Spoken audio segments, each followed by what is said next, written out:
Eu quero saudar a todos os alunos com a paz do Senhor. Estou gravando um vídeo aqui da primeira aula dos profetas maiores, né, para a Escola Teológica Refidim aqui da AD Madureira Brodowski. Eu sou o pastor Rogério e quero dar a todos vocês um bom dia na paz do Senhor. Querido, nós vamos falar sobre o primeiro profeta, o profeta Isaías, né? Dos profetas maiores, lembrando os irmãos que são 5 maiores e 12 menores, né? Primeiro começa com o profeta Isaías, que é o curso dos profetas maiores. Muito bem, nós estamos nos profetas maiores, tá? O título do nome, o significado do nome de Isaías é Salvação do Senhor, ou Yahvé é Salvador. É isso que quer dizer Isaías, Yahvé é o Salvador, tá? Nós temos também o contexto histórico do profeta Isaías, o cenário em que ele atuou, né? E a história nos fala que ele era de Judá, mas tanto ele atuou no Reino Norte, Israel, como no Reino Sul, Judá, entendeu? E no Reino Norte ele era da época de Jeroboão II, e no Reino Sul o rei Uzias, né? Lembra, né? No capítulo 6, quando morreu o rei Uzias, ele teve aquela visão do Senhor, e o Senhor então o comissiona para ser o seu profeta sobre as nações. Então ele começa o seu ministério profético, segundo que alguns estudiosos determinam que o seu ministério profético começou a partir dali. Outros falam que ele já era profeta, ele já era comissionado. Mas o que nós temos historicamente é exatamente no capítulo 6, em que ele então Deus o chama para pregar as nações, tá certo? Então ele era profeta do reino sul, né, Judá, mas também atuou no reino norte, né, no período de Jeroboão II e o rei Uzias, né? O cenário religioso, né? O que é que estava acontecendo no cenário religioso na época do profeta Isaías? A história nos diz, ele mesmo nos conta a história, que tanto Judá quanto Israel, ele estava num sincretismo religioso, ou seja, embora a nação estava altamente próspero, estava prosperando num bom sentido, no sentido financeiro, mas espiritualmente a nação estava mergulhada num sincretismo religioso muito grande, numa mistura de culto a Baal e culto a Yahvé, uma coisa muito estranha. Quando a gente começa a ler o relato do profeta Isaías, dá para entender um pouco disso aí, né? Tanto no Reino Norte quanto no Reino Sul, né? Nós vemos que os reis, o povo, estava comprometido também com o culto a Baal, com esse culto sincrético, culto misturado. Então desculpa. Esse então era o cenário religioso dessa época, né? Uma época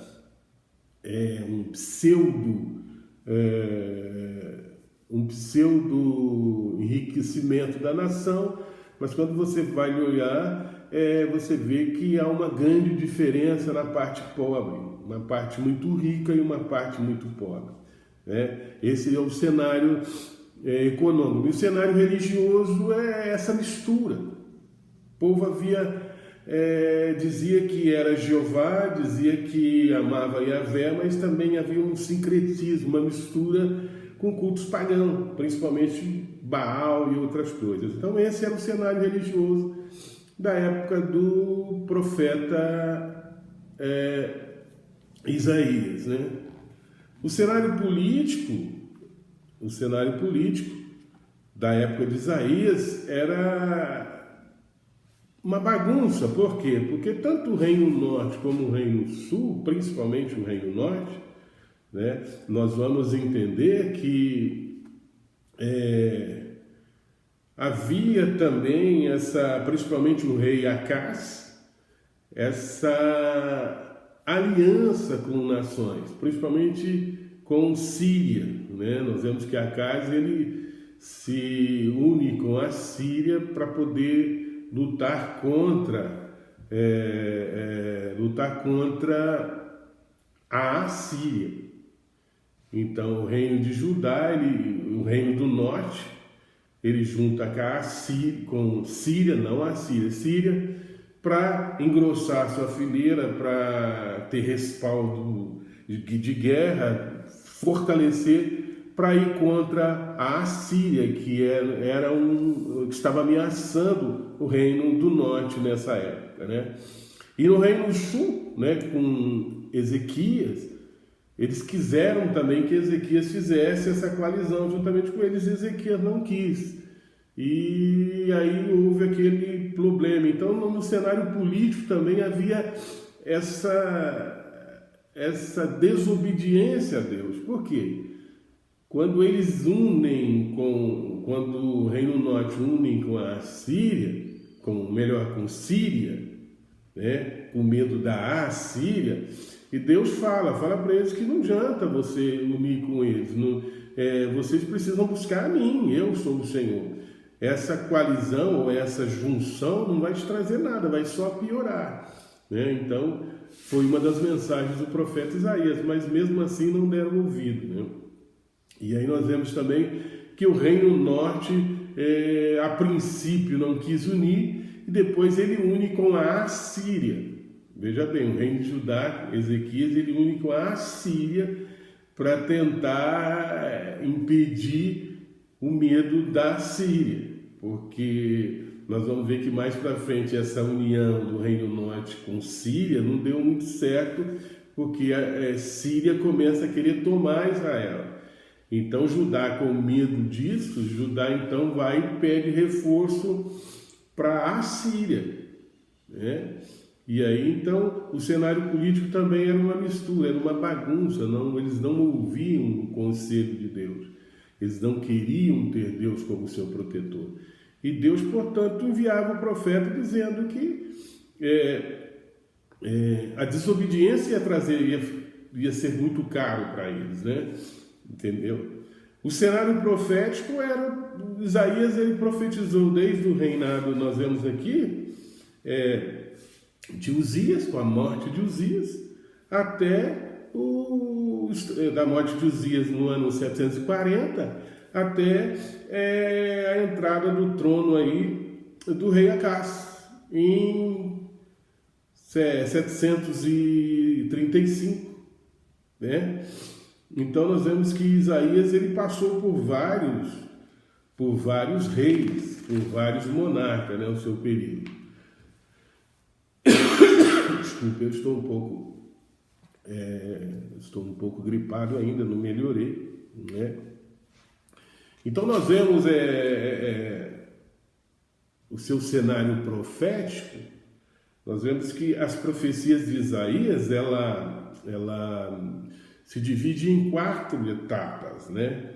Nós vemos que ela fala do presente, né? Ela fala ela fala do passado um pouco, ela fala do presente,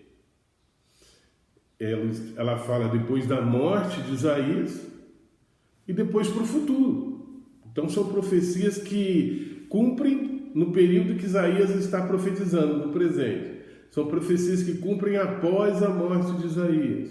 São profecias que cumprem num futuro bem mais distante. E são profecias que ainda não se cumpriram, que vão se cumprir, que fala acerca do milênio, que fala acerca do juízo final, do grande trono branco, né? Então, os estudiosos classificam o seu chamado, as suas profecias em 4 etapas, né? A do presente, na época que ele estava falando, a que cumpriram depois que ele morreu, e outras que teriam um cumprimento um pouco maior, que a respeito do Messias, que ele nasceria de uma virgem na cidade de Belém e tal, cumpriu um pouco depois da sua morte. E as outras para o futuro que ainda não cumpriram, que é o caso, como eu disse, do milênio, do dia do juízo final, do grande trono branco, né? E estabelecimento do reinado final de Cristo, são profecias que ainda vão cumprir num futuro distante, tá certo? Como eu disse, o tema, né, o tema de Isaías, Yahvé é Salvador, né? Tanto pessoal de Israel, ou seja, Salvador nacional, Salvador pessoal e Salvador mundial. Por quê? Porque nas suas profecias ele vai esclarecer essas coisas. Ele não é só Salvador de Israel, mas ele é Salvador de toda a humanidade, de todo o mundo, né? Então esse é o tema das suas mensagens. Ele é Salvador de todo mundo, né? O autor, né, embora uma minoria discorde de que não é o profeta Isaías, mas é uma minoria tão irrelevante que quase nem se dá conta. Mas a maioria, né, esmagadora, o autor do livro de Isaías é o profeta Isaías, entendeu? Isso é quase que unânime.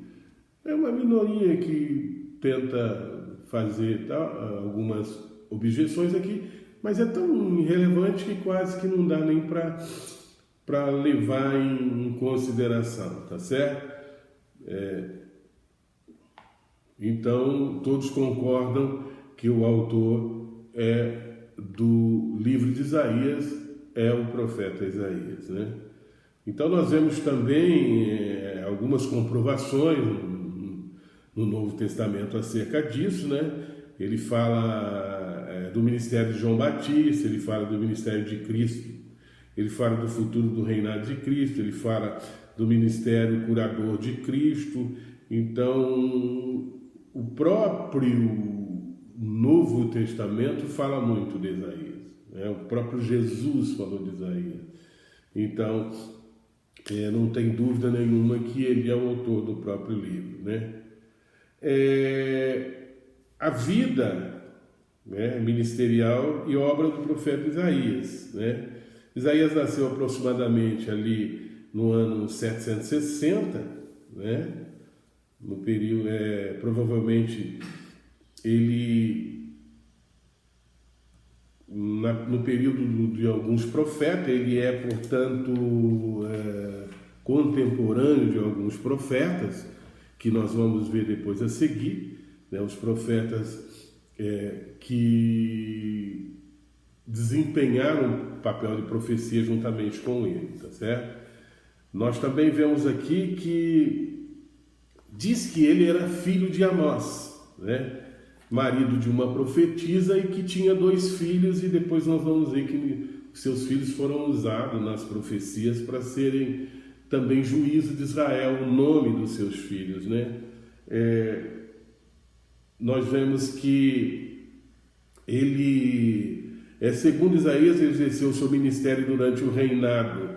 Nós vamos ver ali o reinado de Judá, Uzias, Jotão, Acás e Ezequias. Então ele teve um ministério longo, provavelmente aproximadamente 60 anos de ministério, né? Foi chamado também para ministrar, né, o rei Uzias, nós vemos ali, e o seu pai Amós, né, e segundo essa informação, Amós era irmão de Uzias, era irmão do pai de Uzias. Portanto, dar-nos a entender que Isaías era primo de Uzias. Então, se Isaías era primo de Uzias, ele era então da família real, ele era da corte de Israel, ele era de uma das famílias reais.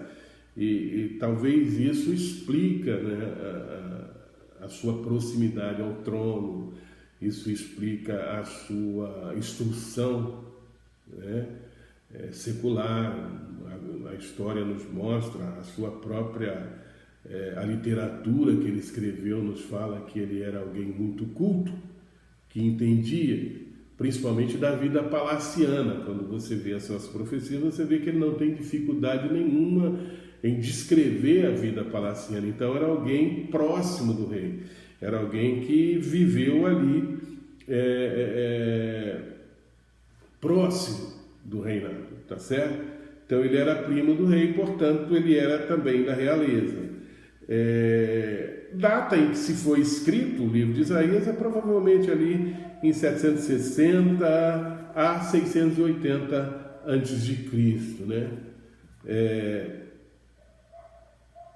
Como eu disse, a sua mensagem, ela teve atuação tanto no reino, embora ele era do reino sul, mas teve tanto no reino norte, né, quanto no reino sul, e ele fala da Babilônia, ele fala de pós-cativeiro, pré-cativeiro, no cativeiro, depois pré-cativeiro. As suas profecias falam acerca disso, né?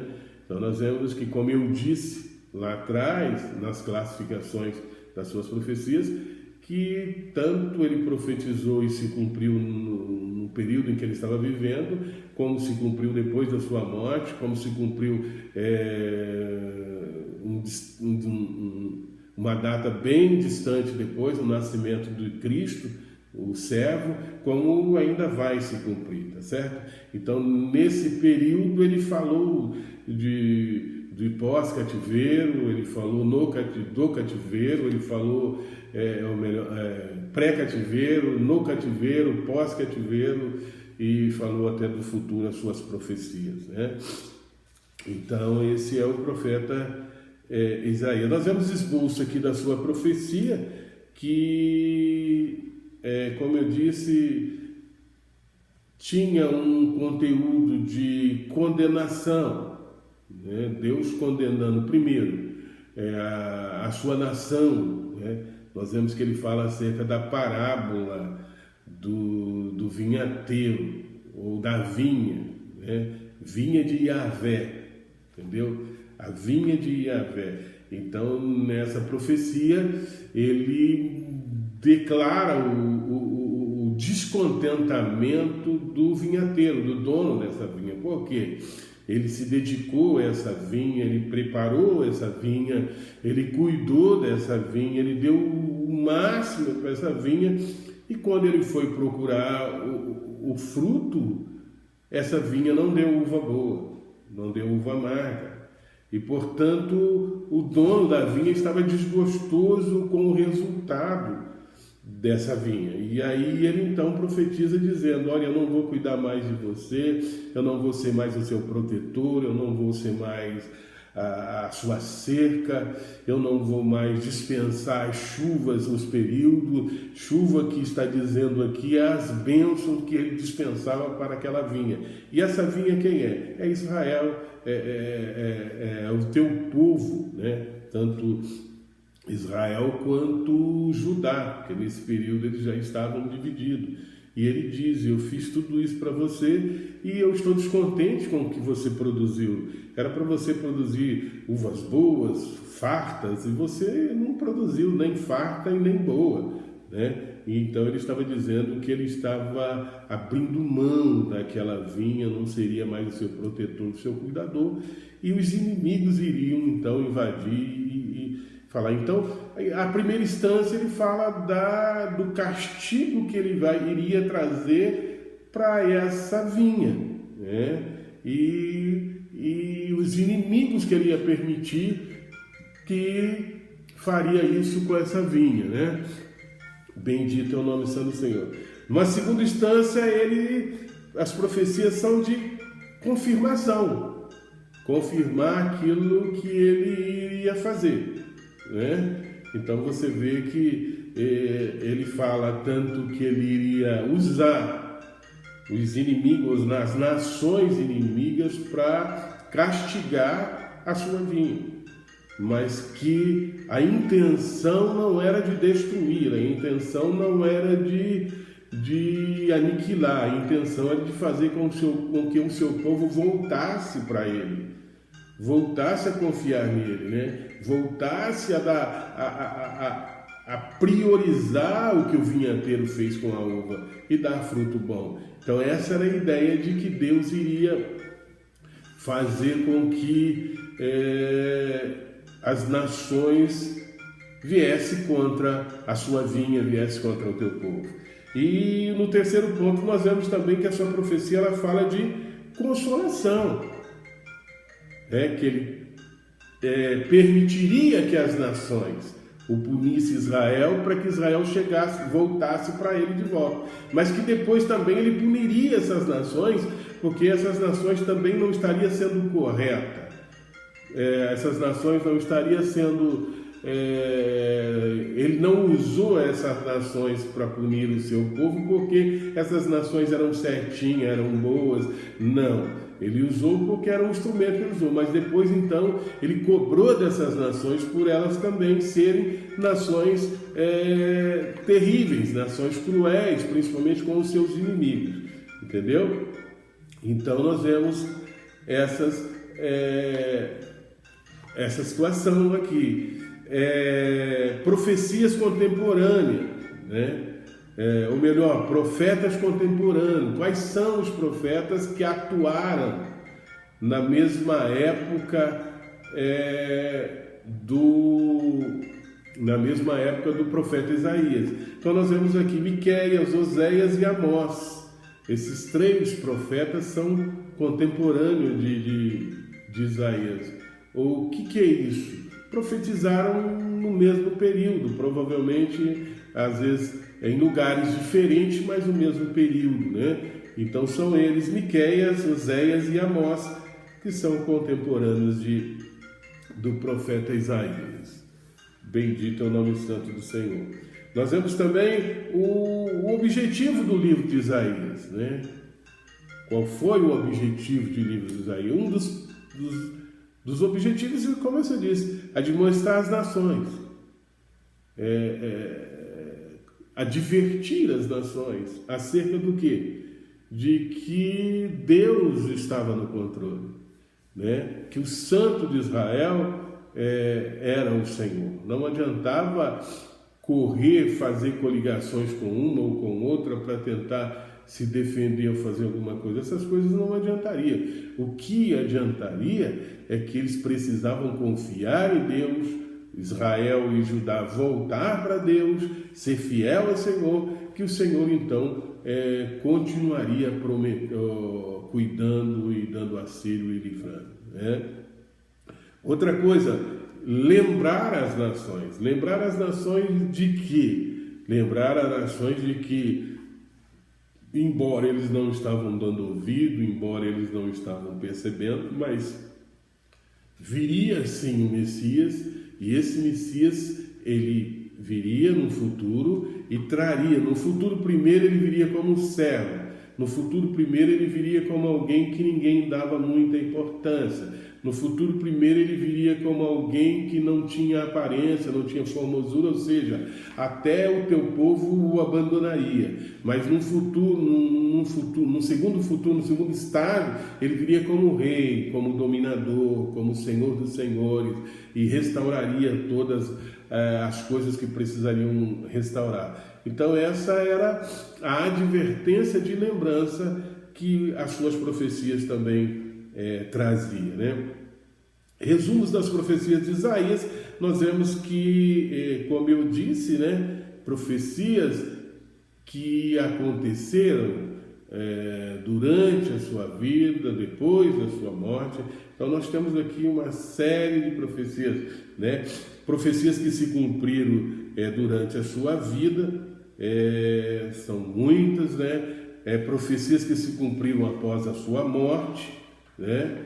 E profecias que se cumpriu num futuro um pouco mais longo da sua morte, e profecias que vão se cumprir num futuro ainda distante, né? que é a grande tribulação, a batalha do Armagedon, o milênio, como eu disse, o grande trono branco. Essas são as profecias que ainda estão esperando para se cumprir, mas que ele profetizou lá cerca de 500, 600 anos antes de Cristo, certo?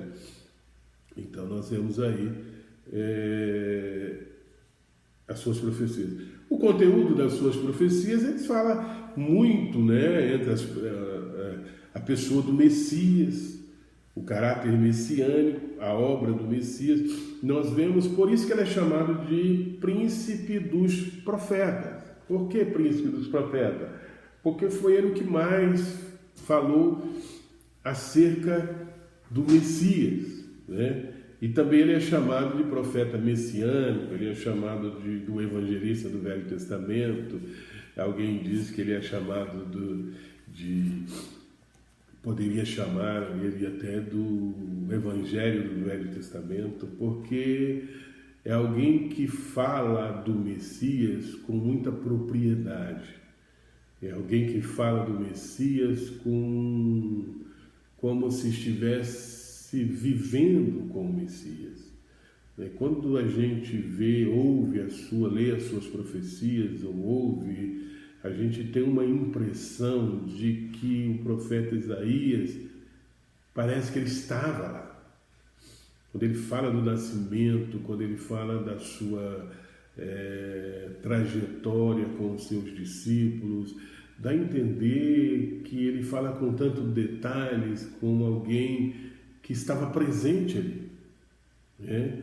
Quando ele fala da sua morte ali do Calvário e da ressurreição, a gente tem uma impressão que não é possível que esse profeta está só profetizando, né? Parece que ele estava ali, presente, de tão ricos são os detalhes que ele fala, de tão eloquente, apaixonado que ele fala nas suas profecias, que a gente até tem a impressão de que ele estava presente ali naquele lugar, entendeu? Irmãos, me desculpe porque, como eu disse, eu ainda não estou muito bem, tive uma semana e meia de gripe aí e eu ainda não estou totalmente curado, tá? Então me desculpe de eu estar aqui respirando, meio afônico, tá? Mas eu precisava gravar essa aula, senão ia ficar muito distante, tá? Então nós vemos que ele é que mais fala, ele é que mais dá detalhes, ele é que mais foi usado, ele é que mais recebeu do próprio Deus essa revelação maravilhosa do Messias, da sua trajetória, como ele seria, né? Detalhes que ele dá. Ele fala que ele não seria alguém tão belo de se ver, que ele não seria alguém tão apresentável, ele não seria... você vê que ele não seria aquilo que Israel esperava naquele momento. Então você percebe que Isaías já estava advertindo para os seus compatriotas para que eles não se enganassem quanto ao Messias, né? E aí nós vemos que mesmo assim, com toda essa profecia, com toda essa lucidez, com toda essa riqueza de detalhes, o povo ainda tropeçou e não quis, não acreditou, né? Por quê? Porque o povo esperava um Messias rei, um Messias que lutasse, um Messias guerreiro, que pegaria numa espada e destronaria Roma e voltaria ao trono. Mas o próprio Isaías já disse, ele não vem assim. Na primeira instância ele vai vir como um servo, ele vai vir como alguém que doa a sua vida, ele não vai ter aquela beleza de rei, ele não vai ter aquele esplendor de rei, ele não vai ter riqueza. Até o lugar em que ele nascerá será muito humilde. Onde ele vai começar o ministério será no pior lugar, na Galileia. Então o próprio profeta Isaías já estava advertindo os seus compatriotas, a sua nação, para que eles não se enganassem acerca do Messias na época em que ele chegar. E aí nós vemos que eles realmente fizeram o que o profeta Isaías estava prevendo que eles fariam, né? Não o recebesse, não o aceitasse, porque os padrões que eles tinham eram um outro tipo de padrão. Eles esperavam um rei, eles queriam um guerreiro, eles queriam um revolucionário, eles queriam alguém que resolvesse o problema ali, naquele período em que eles estavam passando, mas o profeta Isaías disse que não seria assim, tá? Então nós vemos que ele foi o que mais falou de Cristo, ele foi o que mais, pode-se dizer que ele foi o que mais que desenhou, deslumbrou a trajetória do Messias, né? As nações gentílicas em que ele falou, né, nas suas profecias. Então você vê que nas profecias ele fala sobre Babilônia, ele fala sobre a Síria, ele fala sobre a Fenícia, ele fala sobre Moabe, ele fala sobre Damasco, fala sobre a Etiópia, fala sobre o Egito e fala sobre Edom, né?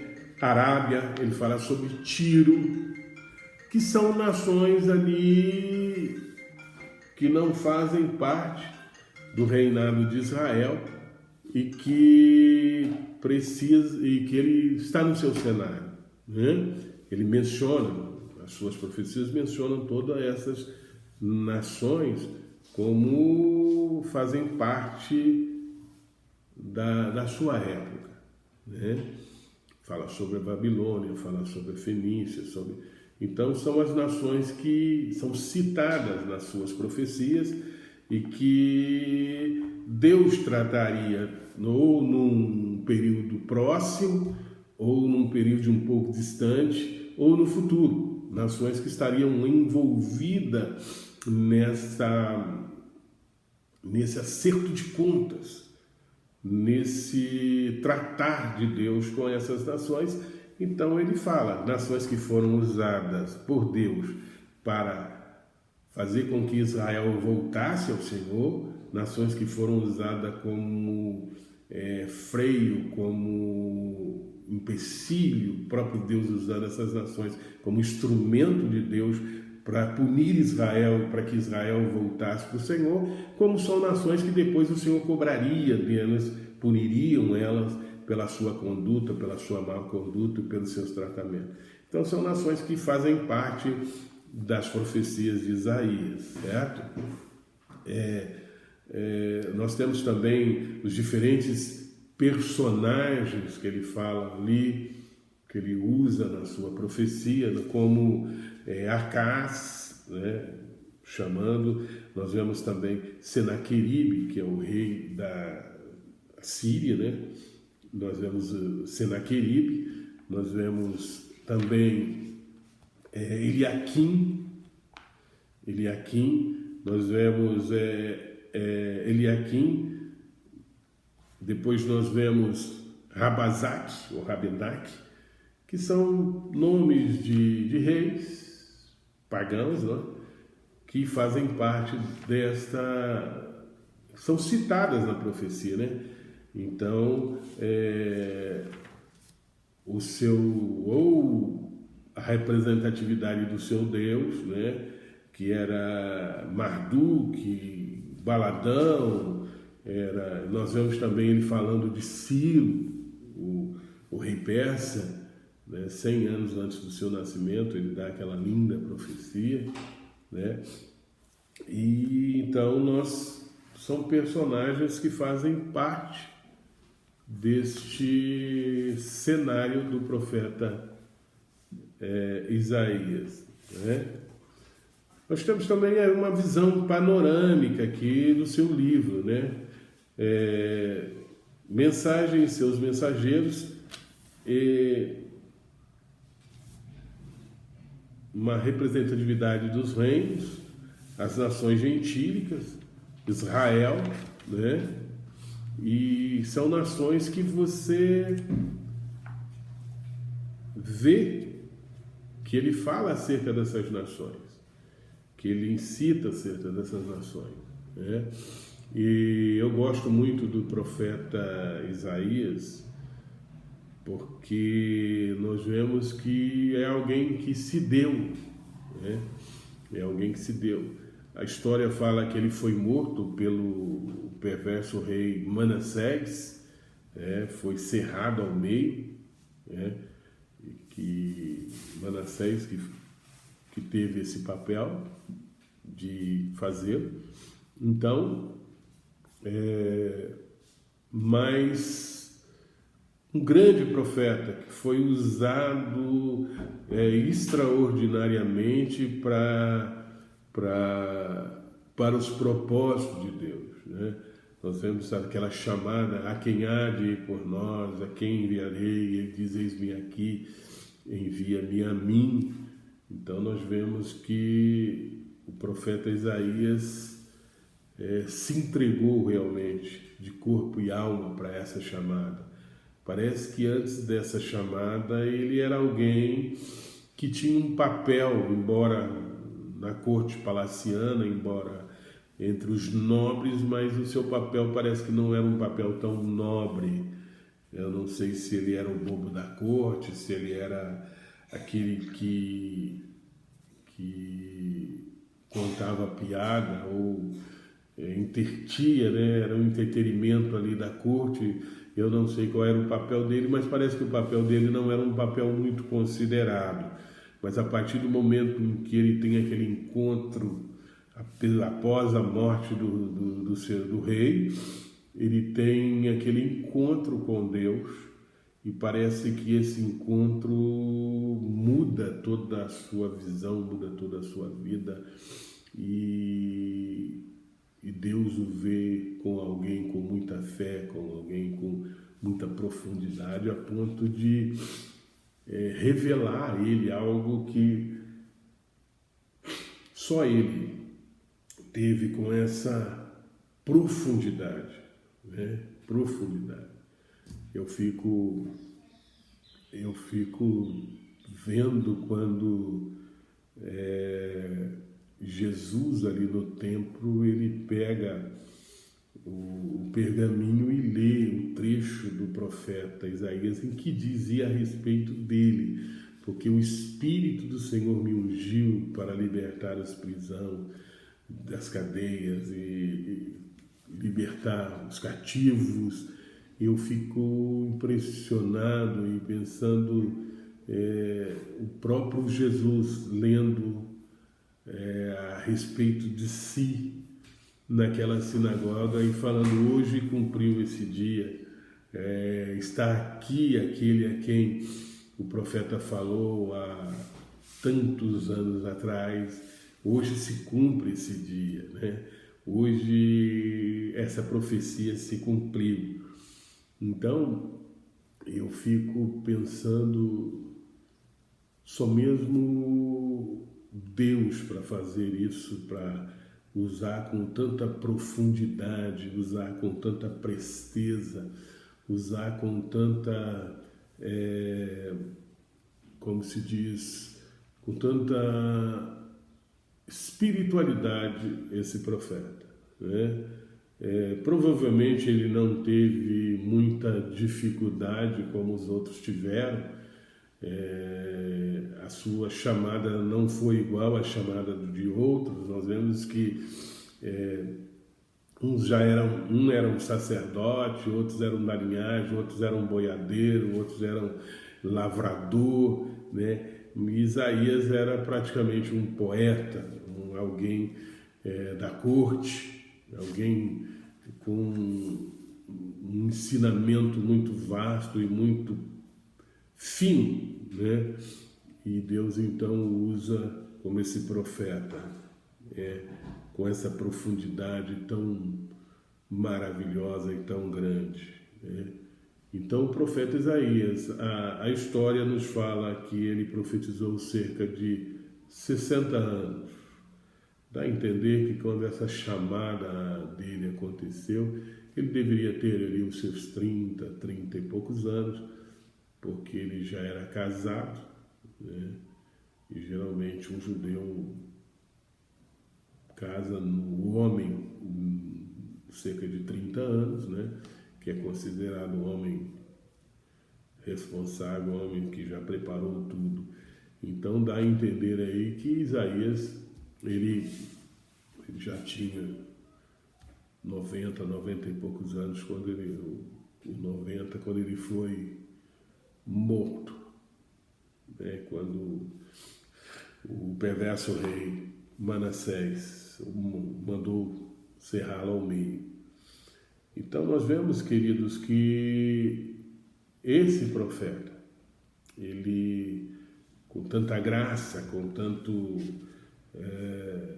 espiritualidade, né? Nós vamos falar depois de vários outros profetas, que são profetas maiores também, né? Que são 5 deles, e esse então é a cabeça. Ele também assume o pódio na literatura, na Bíblia, no canão hebraico, não só na nossa Bíblia aqui, mas também no canão hebraico. Ele é o primeiro dos 5 profetas, né? E provavelmente o que mais escreveu, né? Como eu disse no início aos irmãos, profetas maiores e profetas menores não quer dizer que maior relevância, recebeu maior poder, não. Maiores e menores é porque escreveu mais, registrou maior número de livros. Então, não é por relevância do seu livro, é pelo tamanho da obra que ele escreveu. Então, por isso que ele está entre os profetas maiores, né? O seu livro tem 66 capítulos. Alguns estudiosos dizem que ele escreveu mais algumas outras obras, mas se perderam, ninguém encontrou essas obras, mas o que está registrado é o que está registrado no canão da Bíblia, tanto a hebraica quanto a nossa Bíblia também, tá certo? Esse profeta Isaías, né? A Bíblia fala que toda a sua família, né? Ele era casado com uma profetisa, provavelmente. Ele tinha 2 filhos e o nome dos seus filhos, os filhos também foram usados no conteúdo da profecia, né? Quando alguém perguntava o nome dos seus filhos e ele então dizia, alguém diz, mas isso aí está dizendo isso, acerca da nação de Israel, acerca da nação de Judá. Ele diz, assim mesmo o Senhor quer fazer com vocês. Então o nome dos filhos dele também predizia, né, alguma coisa acerca de... Nós vamos ver isso nos filhos de Oséias, Loami, Lohuama, né, que quer dizer, não é o meu povo, não é o meu filho. Então o nome dos filhos também tinham carregado de uma mensagem forte para o povo. Quando alguém perguntava qual será o nome da criança, do menino, ele diz, Lohuama, que era menina. E ela diz, mas esse nome quer dizer, não é o meu povo. Ele diz exatamente isso. Deus está dizendo que vocês não são mais o povo dele.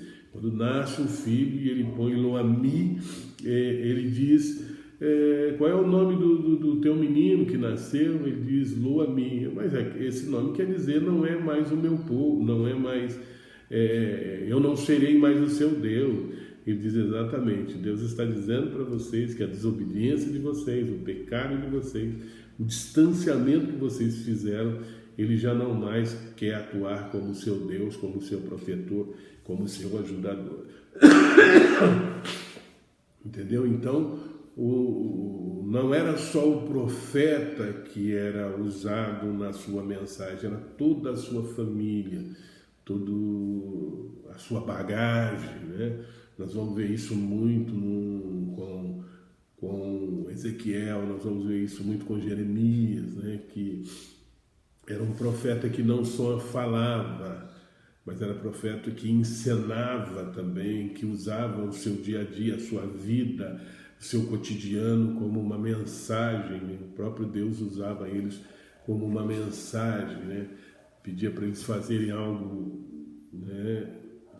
Como Isaías, que andou uns 3 anos e meio descalço, e alguém dizia, por que você está andando descalço?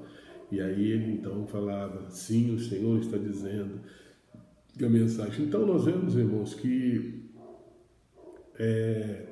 a vida do profeta de Deus não era só falar, virar as costas, não, ele também pagava um altíssimo preço para isso, né? Era um altíssimo preço. Como eu disse para vocês na lição passada, que o cenário em que esses servos de Deus, profetas, viviam, era muito difícil, com ressalva aí, raríssimas ressalva como a do Isaías, que era da linhagem real. Os outros eram lavradores, eram boiadeiros, eram pessoas simples do povo, que passava necessidade, passava fome, vivia em lugares difíceis como o povo, né? Então, era natural um profeta começar bem e depois ser vendido, se vender para o rei, né? Porque ele via essa dificuldade, ele via essa falta de alimento, ele via essa loucura toda, ele dizia, sabe de uma coisa? Eu vou trabalhar assalariado lá no palácio, que é melhor. Lá eu tenho comida, lá eu tenho um salário, lá eu tenho uma casa, a minha família será amparada pelo rei, eu vou viver uma vida palaciana. Então, era comum as pessoas desistirem de ser o porta-voz de Deus e viver em função de Deus, né? Ser realmente... viver na dependência de Deus, e escolhia esse outro lado. Por isso que tinha muitos falsos profetas, que a princípio começaram bem. Nós vemos que a maioria desses profetas eram da escola de profeta ali, de Eliseu, de Elias, de Eliseu, do próprio Samuel, né? E depois se corrompe, devido à dificuldade, devido à pobreza, devido à escassez de alimento. O camarada se corrompe e passava para o outro lado. Em vez de ser a boca de Deus, o arauto de Deus, ele preferia ser funcionário do rei, contratado do rei, e falar só aquilo que interessava ao rei. Falar só aquilo que o rei, como se diz, que queria, né? Era isso que o rei queria, alguém que ficasse massageando o seu ego dia e noite acerca das coisas espirituais, né? Mas, então eles faziam isso, eles eram contratados, eles eram funcionário do Estado, funcionário do reino, né? Eram mantidos a sua casa, a sua família, o seu seguro de vida, a sua cesta básica, tudo vinha como alguém que estava na folha de pagamento do rei, na folha de pagamento real. Era um funcionário real. Então, quando você via um profeta que não tinha nenhum comprometimento com essas coisas, era realmente um arauto de Deus, uma boca de Deus, como o profeta Isaías, como Jeremias, como Ezequiel e outros, né? Que pagaram um preço caríssimo, né? Mas não se venderam, não se corromperam, foram íntegros naquilo que Deus falou com eles. Você vê que paga um preço, né? Paga um preço altíssimo. Mas tanto Isaías como todos os outros cumpriram o seu papel, né? E a maioria do final desses homens de Deus eram ser mortos por vários tipos de mortes, né? Como Isaías foi cerrado ao meio, outros queimados, outros assassinados. Assim era o servo de Deus, por causa da loucura desses homens sem Deus, com o coração totalmente tomado pela ação maligna, né, pelo ego, a ação maligna, que faziam mal a esses homens. Nós vemos que o maior deles foi Jeremias. Ao estudar Jeremias, nós vamos ver, né, que Jeremias foi o que mais sofreu, mas em todo o tempo ele foi íntegro, ele não deu um passo para trás. castigavam, quando chamavam ele para ver se a sua mensagem havia mudado, ele dizia, olha, eu tenho a mensagem é a mesma, mais castigo, mais calabouço, mais outras coisas, apanhava, esbofeteado no rosto, mas manteve a sua palavra como palavra de Deus, né? Isso que nos chama a atenção da vida desses homens que foram chamados para ser porta-vozes de Deus e que cumpriram o seu papel, mesmo que com isso viesse sofrimento, morte, como veio, ter famílias, né? Futuro comprometido. Então nós vemos que assim foram esses homens de Deus, mas eles não deixaram de ser a boca de Deus, e Deus honrou-os, cumprindo a sua palavra, cumprindo as suas mensagens.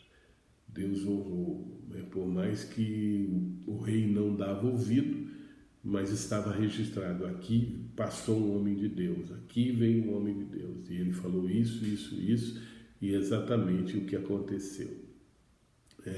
Então, terminando esse livro do profeta Isaías, né, é a nossa primeira lição, né? Nós então fechamos esse livro com esse relato desse grande homem de Deus, o profeta Isaías, que estabeleceu o seu reinado, né, como o livro determina, que ele cumpriu a palavra do Senhor, é chamado de príncipe dos profetas, ou primeiro dos profetas, né, pela sua conteúdo, né, pelo chamado de evangelista, pois ele foi o que mais relatou a vida do Messias, como o Messias viria. Então, é isso que eu quero dizer a vocês, meus irmãos, e eu estou terminando essa aula, eu estou gravando essa aula para vocês estudarem o livro, ter um pouco de conhecimento, e mesmo que vocês, é rápido essa aula, eu gostaria que vocês lessem o livro do profeta, né? Porque na aula não dá para a gente ler tudo, aqui é só um resumo, aqui é para a gente tirar as dúvidas, os pontos.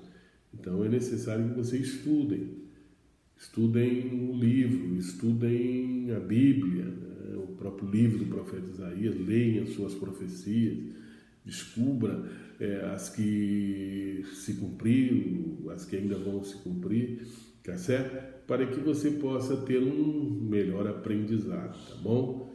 Eu encerro aqui e não sei que hora que você vai ouvir, se é de dia, se é de noite ou se é à tarde, mas eu desejo a vocês uma boa tarde, uma boa noite, um bom dia e que Deus abençoe a todos vocês. Amém?